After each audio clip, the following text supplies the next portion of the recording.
На остров как добираться? Сами не знаем. Первая задача до Нижнеярска добраться. Когда доберетесь, у нас на пароходе-то места много. Когда? Сегодня поедете. О, отлично. Сразу сейчас на пароход посадим, мужики там ремонт делают, доделаются. И вечером уйдете.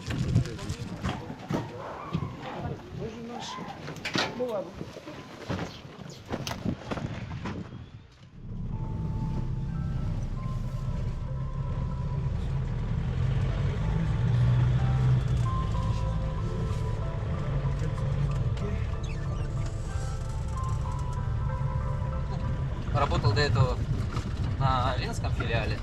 Просто предложили сюда. И почему не поехать? Зарплата, разница большая, да? Ну, и карьерный рост, как бы, ну, хотелось чего-то дальше как-то пробовать развиваться, поэтому поеду, почему нет? В принципе. А давно тут? Третий месяц уже. Третий месяц. До этого 7 лет в Ленске был. Поэтому решил поехать, поменять обстановку. Дальше двигаться. Тут Для себя что-то новое открывать. некий элемент одиночества, да? Ну, да, заставляет на некоторые вещи смотреть по-другому. Немножко ценности как бы меняются. Ну, вот. Если вот в больших городах думаешь, там, что типа вот, там какие-то вещи, да, там особые, там, то здесь как бы иногда приходишь в магазин и домой приходишь и радуешься, что хлеб купил, ну, то есть хлеб там есть, ну, то есть свежий, да, вот это вот. То есть, ну, немножко как-то себя чувствуешь по-другому. Переоценка ценностей называется, да? Да, большая. Начинаешь по-другому смотреть. Ну что, вы готовы отправиться в это опасное приключение вместе с нами? Ощутить те эмоции, что чувствовали мы на протяжении всего времени пребывания в этих далеких и неизведанных землях? Тогда вперед! Это будет незабываемое путешествие. Путь до стартовой точки маршрута, поселка Нижнеянск, от Усть-Куйги, занял больше суток. В Якутии свой уникальный мир.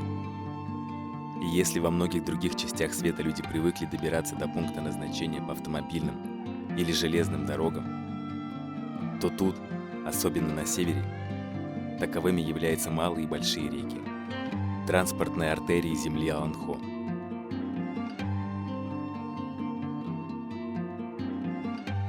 В холодное время, замерзая и покрываясь толстым 2-метровым слоем льда, образуют ледяные трассы – зимники,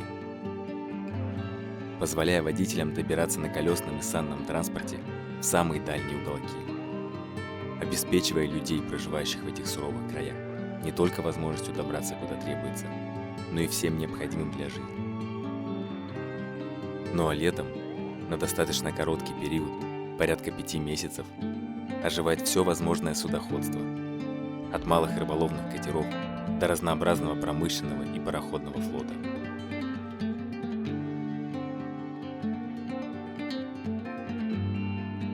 Именно таким путем мы отправились вниз по реке Яна, разбив команду по 3 судам, не рассчитанным на такое большое количество гостей.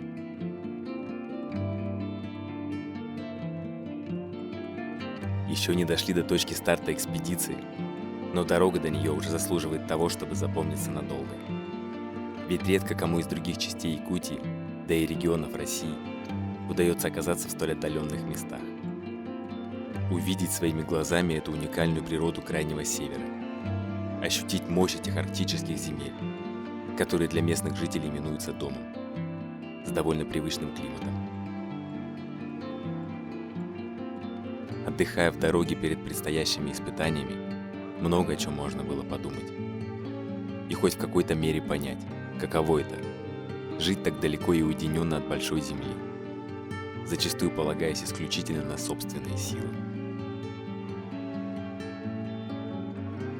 Примечательно, что обитатели северных поселений воспринимают свои края как жизнь на острове, называя материком остальную, более южную часть Якутии.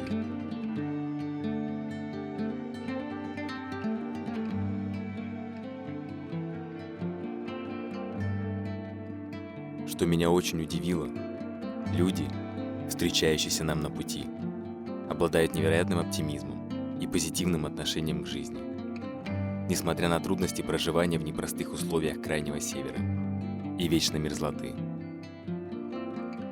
И я осознал, что тут гораздо сильнее преобладает духовная составляющая личности, по сравнению с теми, кто живет в комфорте современного общества. И нам бы у них многому поучиться.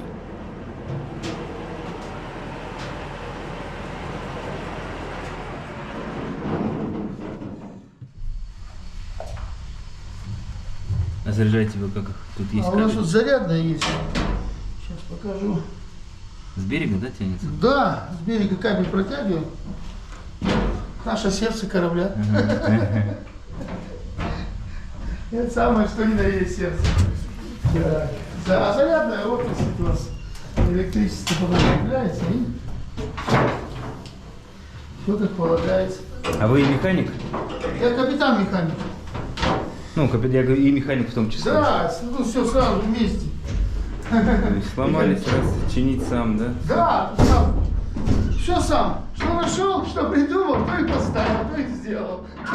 Вот так у нас и живут.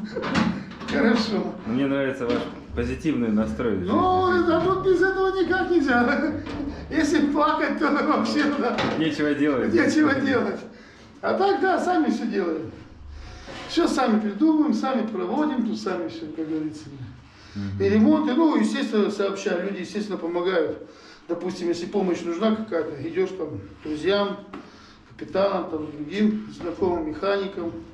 Естественно, кто подскажет, кто силой своей помогут. А так, А детей сколько у вас? у нас двое. Двое, да? Один тут, получается, сын? Да, а дочка на дочка. материке живет в Ангарске, там 40, около 40. Детям? Да. А вам сколько? Мне 56. Да? Слушайте, север вас сохранил очень хорошо. Да, Всё работа можно. сохраняет. Диспетчер звонит, есть время, возможность? Ну, конечно, есть. Если есть возможность и время, естественно, помогаем друг другу. Там, забираем, ездим. Получается круглыми сутками практически. Сколько у вас учеников в школе? 11. И учителей? Учителей 4-5 4. учителей всего. По всем урокам. По несколько дисциплин на каждого учителя. Ну да, Ну. тут Ну вот, но... Выпускников в этом году нет. Вот В следующем. в следующем один человек будет. Два. один выпускник, да? Два. 2 класса. 9 Ну, 9 и 11, в 11, да. Все. так что у нас тут такие нет у нас. Это Да, 11 учеников только твоего возраста имеешь? в виду? Или Нет, вообще во на всей всю школе. школу? Во всей Во всей школе. школе 11 Это вся школа. Вот. Зато вот мы обсуждали индивидуальный подход в какой-то степени. Где-то хорошо, где-то плохо. Да. Ну ладно, все, побегу. Давайте, Давай. все, Счастливо, счастливо. еще Спасибо. увидимся. Еще Еще раз, увидимся. давайте, да. Камеру. Так, давай, счастливо. Все, до свидания До вам тоже, свидания. да? Все, хорошо. А вас как зовут? Ирина Степановна, его жена. Ага, да, спасибо. Все хорошего, до свидания. До свидания. Так, меня уже ждут. Так, ничего не забыл? Да-да-да. Надо бежать, надо бежать. Если что-то забыл, тут не пропадет. Да, хорошо. А. Прямо, да, поэтому, чтобы это... Вот так. Ну все, до свидания.